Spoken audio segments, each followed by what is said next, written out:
रियासत ने 1974 में जो अपना हक इस्तेमाल किया है और कादियानियों को गैर मुस्लिम अक़लियत करार दिया, तो क्या रियासत ने अदल व इंसाफ के जो पैमाने हैं उनको पूरा किया और क्या कादियानियों को अपने आप को डिफेंड करने का पूरा मौका दिया गया वहाँ पे? जी, दोनों बातें हुई हैं। जो अदल इंसाफ के तकाज़े हैं बिल्कुल उनके मुताबिक की है।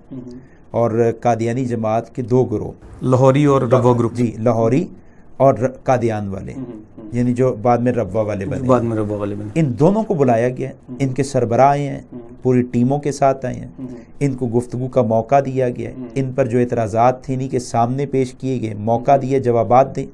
लेकिन जब वो बुरी तरह नाकाम हो गए और अपने कुफर को इस्लाम साबित नहीं कर सके, मिर्ज़ा कादियानी की कुफरी इबारात का दिफा नहीं कर सके, तो 13 दिन की बहस के बाद फिर जाके रियासत ने फैसला दिया है कि ये लोग मुसलमान नहीं हैं, इनका मज़हब इस्लाम नहीं है।